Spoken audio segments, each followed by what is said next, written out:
एक ऐसा चैनल है जिसकी हिंदुस्तान के और मेरठ की जनता के लिए खास जरूरत है। जन समस्याओं को उठाने वाला कोई चैनल नहीं है। ज्यादातर चैनल देखे हैं किसी राजनीतिक दल के साथ झुकाव या जुड़ाव रखते हैं। आईपा चैनल एकदम इतनी तेजी से जन समस्याओं को राजनीतिक पे, सामाजिक सेवाओं पर, मानव के लिए, हॉस्पिटलों के लिए क्या सरकार कर रही है, क्या जनता चाहती है, इस आवाज को सुनने को मिल रहा है।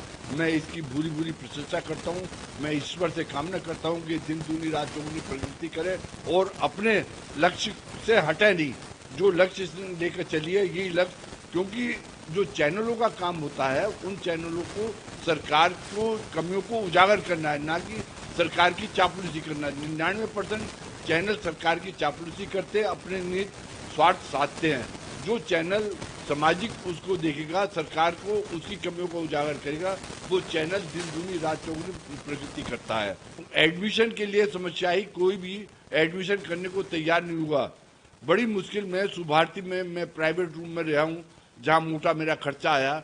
क्या स्वास्थ्य सेवा सरकार का कर्तव्य नहीं है? क्यों नहीं देती? जबकि सुप्रीम कोर्ट ने एक लॉ दिया था, एक विचार दिए थे अपने, कि सरकार को स्वास्थ्य सेवाएं चैरिटेबल संस्थान के माध्यम से यदि कराए तो उसके रिजल्ट अच्छे आएंगे। ऐसी बातों को सरकार नहीं सुनती। नमस्कार, मैं हूं कपिल सोनी और आप देख रहे हैं आईपा यानी all India progressive politics association, जो बात करता है जन सरोकार की, जनता के उन मुद्दों की जिनसे एक उज्जवल भविष्य का निर्माण किया जा सके। वर्तमान समय में किस बदलाव को लाकर हम उज्जवल भविष्य की कामना कर सकते हैं, इसी बारे में जानने के लिए आज हमारे साथ है ब्रजभूषण गुप्ता जी, जो अन्नपूर्णा चैरिटेबल के महामंत्री संस्थापक भी हैं। अन्न क्षेत्र में हजारों लोगों को रोजाना भोजन कराते हैं, मंदिर समिति के सदस्य भी हैं और पिछले काफ़ी समय से सामाजिक कार्य में बढ़ चढ़कर हिस्सा ले रहे हैं। ब्रजभूषण जी की बात करें तो लंबे समय से ये सर्दी हो गर्मी हो, मंदिर रोड पर बैठने वाले गरीबों की और असहाय लोगों की लगातार मदद करते आ रहे हैं। चाहे वह अन्न हो या कपड़े, सभी तरीके से ट्रस्ट इनके द्वारा मदद कर रहा है। आज इन्हीं से जानेंगे वर्तमान समय में क्या बदलाव है बेहद जरूरी। आईपा के लिए क्या कहना चाहेंगे? आईपा एक ऐसा चैनल है जिसकी हिंदुस्तान के और मेरठ की जनता के लिए खास जरूरत है। जन समस्याओं को उठाने वाला कोई चैनल नहीं है। ज्यादातर चैनल देखे हैं किसी राजनीतिक दल के साथ झुकाव या जुड़ाव रखते हैं। आईपा चैनल एकदम इतनी तेजी से जन समस्याओं को राजनीतिक पे, सामाजिक सेवाओं पर, मानव के लिए, हॉस्पिटलों के लिए क्या सरकार कर रही है, क्या जनता चाहती है, इस आवाज को सुनने को मिल रहा है। मैं इसकी भूरी भूरी प्रशंसा करता हूं। मैं ईश्वर से कामना करता हूं कि दिन दूनी रात चौगुनी प्रगति करे और अपने लक्ष्य से हटे नहीं। जो लक्ष्य लेकर चलिए यही लक्ष्य, क्योंकि जो चैनलों का काम होता है उन चैनलों को सरकार को कमियों को उजागर करना है, ना कि सरकार की चापलूसी करना है। 99% चैनल सरकार की चापलूसी करते, अपने निहित स्वार्थ साधते हैं। जो चैनल सामाजिक उसको देखेगा, सरकार को उसकी कमियों को उजागर करेगा, वो चैनल दिन दूनी रात चौगुनी प्रगति करता है। मेरा मानना यह है कि सरकार जो स्वास्थ्य सेवा कोरोना में चली है वो एकदम बिल्कुल बेकार थी। मेरे को इसका खुद अनुभव है कि मेरे को अभी 1 अक्टूबर को कोरोना हो गया था, जबकि कोरोना की कोई लहर नहीं थी, क्योंकि समाज सेवा करते हुए किसी की मेरे को कोरोना लग गया तो भयंकर कोरोना मेरे को हो गया था। तो एडमिशन के लिए समस्या ही, कोई भी एडमिशन करने को तैयार नहीं हुआ।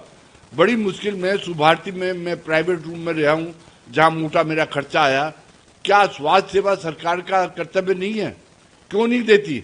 जबकि सुप्रीम कोर्ट ने एक लॉ दिया था, एक विचार दिए थे अपने, कि सरकार को स्वास्थ्य सेवाएं चैरिटेबल संस्थान के माध्यम से यदि कराए तो उसके रिजल्ट अच्छे आएंगे। ऐसी बातों को सरकार नहीं सुनती। सरकार अपने मतलब की बात सुप्रीम कोर्ट की पकड़ती है। जब उन्होंने मैंने कई बार इस बाबत लेटर स्वास्थ्य मंत्री को, मुख्यमंत्री को दिया, उनके विचारों की कॉपी भी संलग्न की कि जिसमें उन्होंने अपने जजमेंट में क्या था, लेकिन कोई सरकार सुनने वाली नहीं है।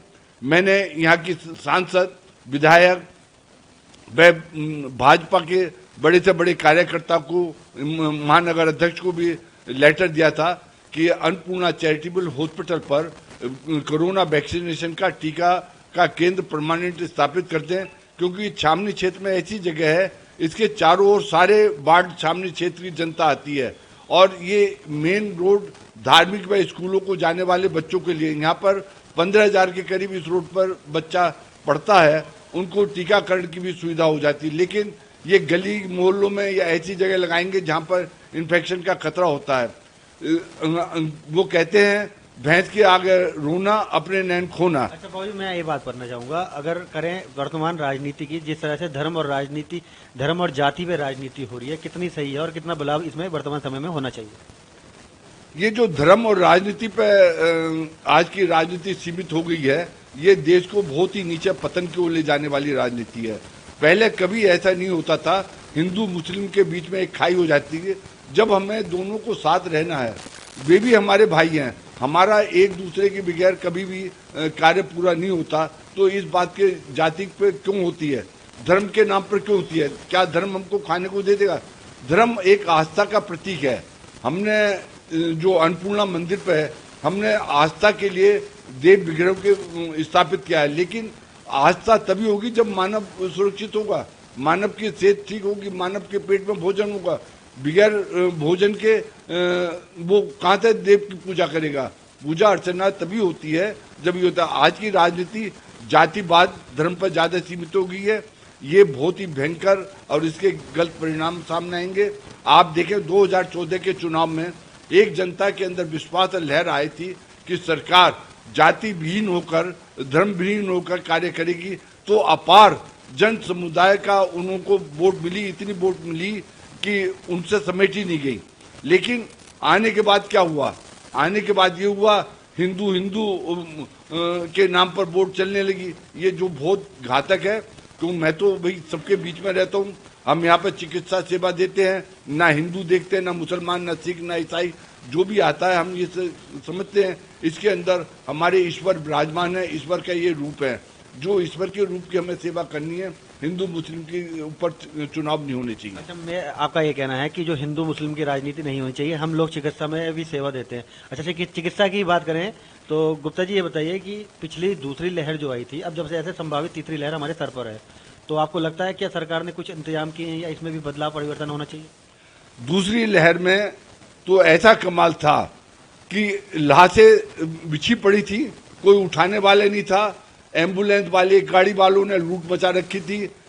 मेडिकल कॉलेज से या नर्सिंग होम से मोक्ष गृह तक ले जाने के लिए 10 से 15,000 रुपये मांगने लगे। कोई व्यवस्था नहीं थी, बिल्कुल फेलियर था।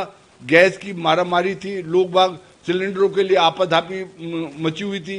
कारण क्या था? उस आपाधापी में खराब सिलेंडरों के अंदर गैस थी, जो जिनकी वजह से पेशेंटों के अंदर और इन्फेक्शन हुआ और उनकी डेथ होगी। ज़्यादातर लोगों ने जो विदेशी गैस बनाने वाले घर के इंस्ट्रूमेंट आते हैं वो लिए। मेरा सरकार से अनुरोध है, सरकार ये सब चीज़ें जो है लाइन वाली है वो ख़त्म करे, इसको एक सुलभ और सस्ता वो करे। चिकित्सा सेवा सरकार का कर्तव्य है। एक सबसे बड़ी भूल, सबका साथ सबका विकास का नारा देते हैं, ना सबका साथ रखते, केवल अपने दामादों का, जो सरकारी कर्मचारी हैं उनका ये ख्याल रखते हैं। सरकारी कर्मचारियों को 80 साल 100 साल तक की उनको चिकित्सा सेवा फ्री है, उनको पेंशन है। एक खेतीहार में काम करने, इंडस्ट्री में काम करने वाला, एक दुकानदार जो आपको सरकार को चलाने में रीढ़ की हड्डी का काम करता है, आर्थिक रूप से income tax, sale tax, road tax वगैरह सब देता है, उसको 60 साल के बाद क्या मिलता है? जब वो ऐसा हो जाता है, ना तो उसको मेडिक्लेम सुविधा मिलती, ना उसकी आमदनी का साधन रहता। आज की तारीख में जो संस्कार सरकार द्वारा टीवी पर परोसे जा रहे हैं, वो संस्कार ऐसे हैं कि बच्चे अपने माँ बाप से अलग रहना चाहते हैं। बच्चों को बूढ़े आदमियों के साथ दुर्गंध आती है, उनका सुनने वाला, इलाज करने वाला कोई नहीं है। उस समय में सरकार उनका साथ छोड़ देती है, जिन्होंने सरकार को टैक्स के रूप में लाखों करोड़ों रुपया दिया है। सरकार का फर्ज है, जो इनकम टैक्स पेयर है उनको मेडिक्लेम 60 के बाद 100 साल तक का मिलना चाहिए कम दर पर, जिससे कि वो बच्चों के बगैर भी उसको पे कर सके। अच्छा, आखिरी सवाल मैं ये करना चाहूँगा, आज के युवा को, नौजवान को राजनीति से कोई मतलब नहीं, उन्हें जॉब चाहिए। लेकिन सरकारी नौकरी या प्राइवेट नौकरी के लिए देखा गया है या तो उन्हें काफ़ी साल तक मेहनत करनी पड़ती है, और जब वो मेहनत के लिए, परीक्षा के लिए जाते हैं तो परीक्षा लीक हो जाता है। तो क्या कहना चाहेंगे, युवाओं का कहीं ना कहीं जो भविष्य अंधकार में जा रहा है, इसलिए क्या बदलाव होना चाहिए? युवाओं का भविष्य अंधकार में है, डिग्रियां उनके हाथ में है, नौकरी के नाम पर सिफर है।